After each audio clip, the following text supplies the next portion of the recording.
Okay, it's recorded. Oh, good. So yeah, and I will talk about people versus processes, like how sometimes to survive, how we can influence, and yes, how sometimes we can improve quality. Okay, I'm just thinking if I stand here, it's fine. Yeah, it's okay. It's okay. Okay, so this is a dark presentation. Thank you, Veronica, for the idea. But it would be a bit lighter and in the end, I hope so.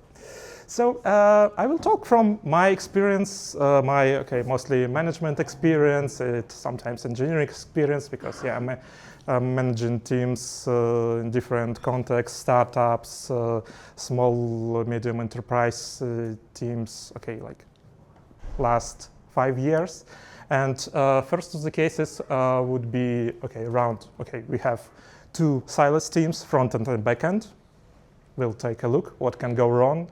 One QA or tester between 2 cross-functional teams, what can go wrong and what we can do better. Or communication chaos, it is a startup or not startup. Or even some very programmer,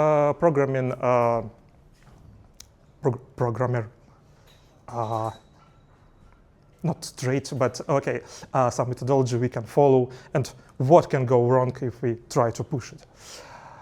Okay, for the beginning, 2 teams, front-end and back-end. So we were running some new product, fresh new product, huge rewrite. And at the beginning, everything went well. So we have 2 teams, front-end and back-end, because functional separation is very logical, of course.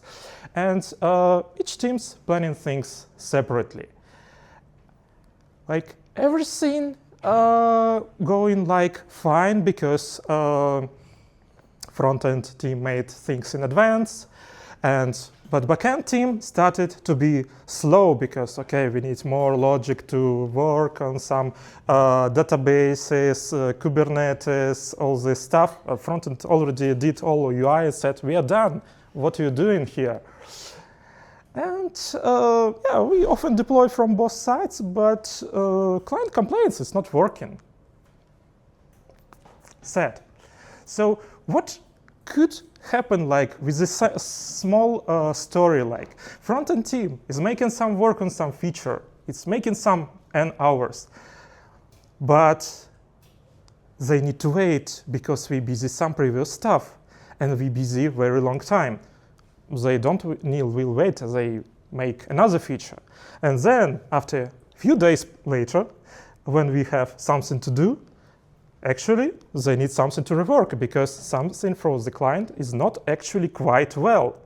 And then we work, and then they work, and then we work. So actually, work which we can combine, and it is just becoming very long in the timeline because just of the separate planning and how we plan the things. So yes, we can consider that, some unfinished work is the waste. But unfinished from which perspective? Because from the front-end perspective, they were done. They planned it, they merged things, they completed, you can click UI, everything good. But from the user's perspective, no, I can't use it. It's just some dummy data, so does it mean it wasn't done actually?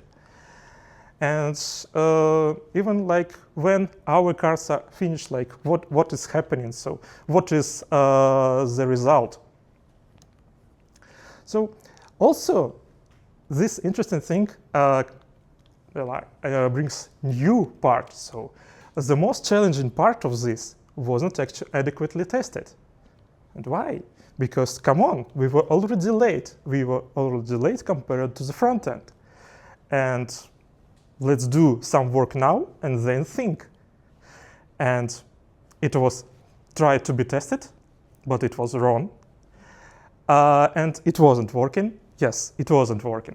So, and this goes us to the death loop. So we are late, we are trying to do more shortcut to be on time, and we made more tech debt. Now let's make it worse. It is very bold, because after one decisions, we make another decisions to make us more tech debt, more shortcut, and more late. So what can we do, like, okay, as engineers to this situation? Okay, like, we have different plannings. Yes, we can try to, as engineers, take a look. Okay, if we are in different teams, let's sit and discuss together tasks, and let's try to do them together.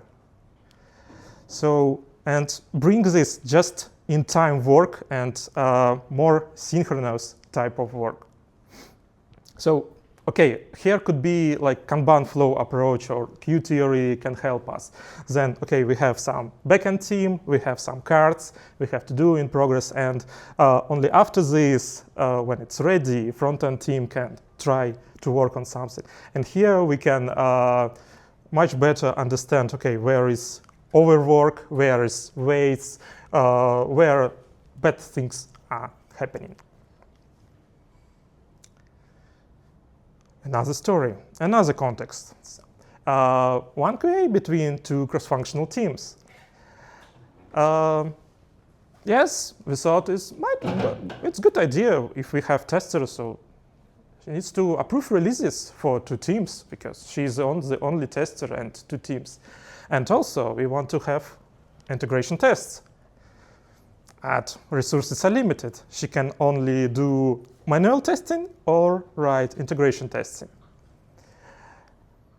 And people were not very happy when she brought tasks back and say, no, it's not gonna work. It's just not doing things. So many things. And also, like, every day, so was her question, like, what is her priority for today? Because there is a backlog of tasks from one team, there is a backlog of tasks to test to another team. Very unpleasant situation. So, and it's some releases, waiting queue, and yeah, like, try to explore some situation like this, like, okay, that team A makes some tasks and team 2 at the same time makes some tasks, and tester tries to do, okay, she tries to try first ones from the team A, B. Okay, but then maybe we need some edits. Okay, we make some edits time, and then we can release it, and then she can test tests from another team.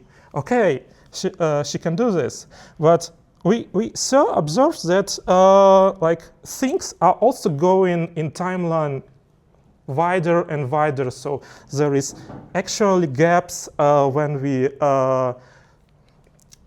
from task X to be implemented, for editing, and then to actual releasing. All this timeline just for one task, and when the actual time of working is quite less.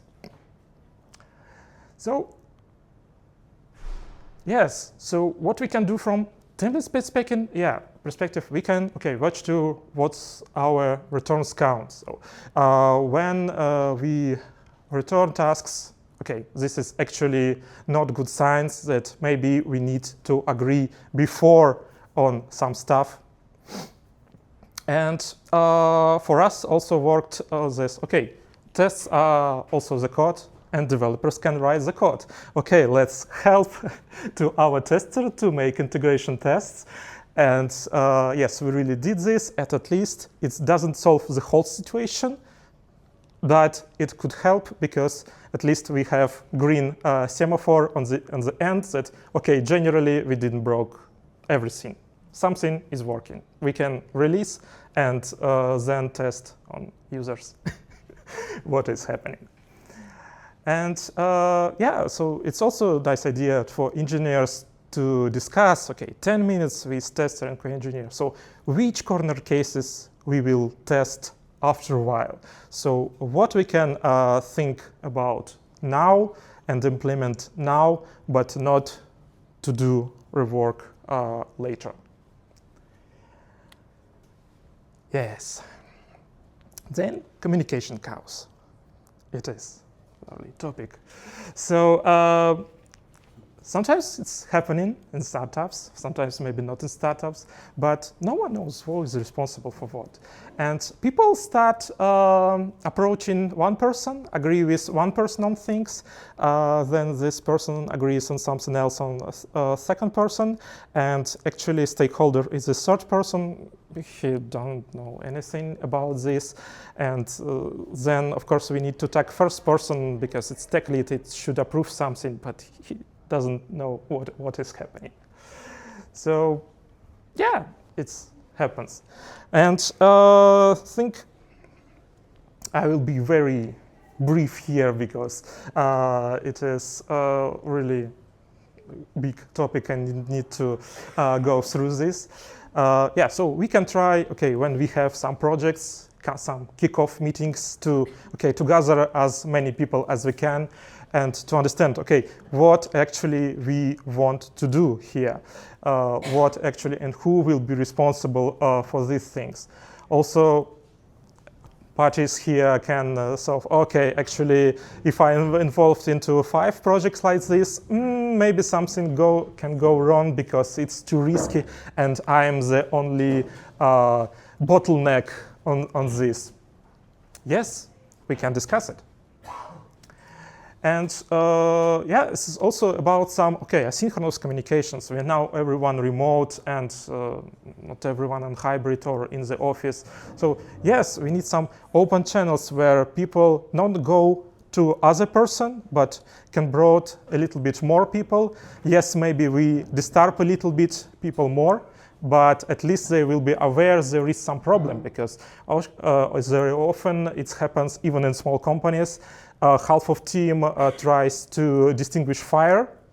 Other part of team doesn't know anything happens. And yeah, just because, we go to privates, and but it is burning everywhere. So if we see, there are too many requests, so too many requests from client side, too many requests from customer success team, support, so yes, of course, we need to understand, why requests happening, and let's try to solve the reason, which is happening, which is preceding these reasons and consequences. And maybe could be some hack with someone on duty on the team, like daily, weekly, who is leading the actual issue resolving. It doesn't mean that he needs to every incident when it's 3 incidents in parallel, but at least he tries to manage, who is doing what now and who is responsible for this. And also helps us in the situation. Sorry, we have Jira, and Jira have only one assignee, what is not very useful when we want to work in the team. So, we now trying to agree. Assignee is the person who leading the story, the task, something, but it is not the only implementer. It could be half of the team implementer, but assignee is this person who a little bit driving, a little bit have leadership skills, in accordance of his level. It could be junior, middle, or senior, who is making this to be done for the final client. Pair programming. Sorry, it is developer's topic, but it is, I think, very nice to show. So there is some book about software architecture that I love the picture from this, which is saying we can have very fast, centralized, but autocratic decisions. And we can have, very slow, but decentralized consensus when we need to agree between many parties, I don't know, whole company. And we have something in between. So we can choose in how we want to approach. So developers love shiny technologies. Actually, leads very love shiny processes. So I pushed some process which I loved so much. But my problem was everyone was resisting. like, why we should do this? And I have to start with the problem. So like, we need to start with the problem. Okay, which problem? Okay, we have lack of quality, or we have lack of learning. We have no required merge pull requests approval. So people were really missing some part which were bringing this, and missing learning part. So that we really need something to do together, to co-learn, to have some experience together. Or it could be some long development time, or it could be some bad software performance. It could be some different reasons. So we shouldn't drag practices just for this. Yeah, it should be some starting from the problem and guiding people. So my income would be like, if you're on linear position, like QA or developer. So yes, we can bring quality like without like formal asking, even team lead, or at least some awareness that we want to change something. No, just we see some problem, we can try to solve it, or if we understand we can't solve it, okay, let's escalate it and because maybe it's a very difficult problem and we need to go through it together. And yeah, if we are team leads, we can think of the processes which slowing us down.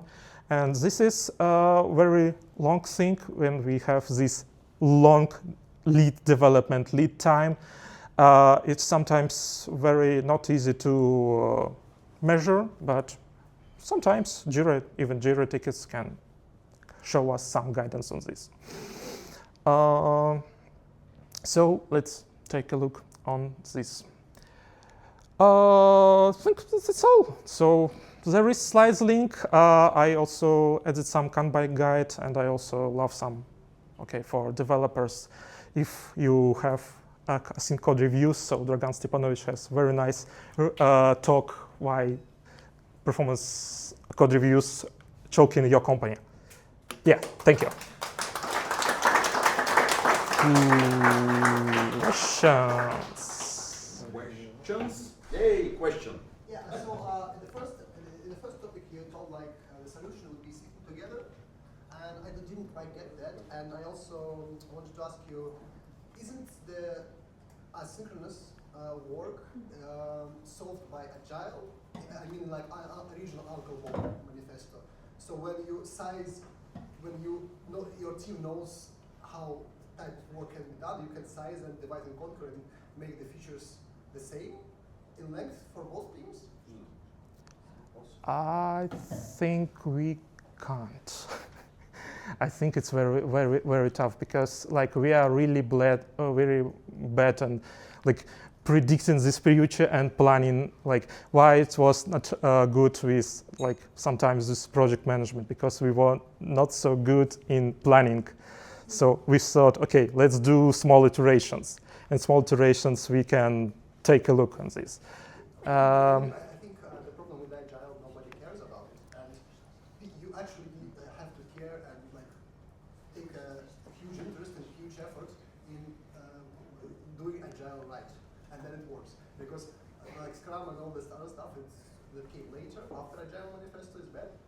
But like it's just about or earlier, but yeah. To each other and knowing how much the work they can do together and how fast.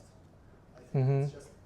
Yeah, I think it's just maybe sometimes we just missing some main points of Agile. So what was in Agile? So like, let's take together. Let's think about customer needs and how to resolve it. I think it still didn't answer your original question because. But I think we better discuss it afterwards. Yeah, but can you better explain what sitting together, like physically sitting together, or you mean like having a ticket board that's the same for teams? I think this depends. This is what team can agree on.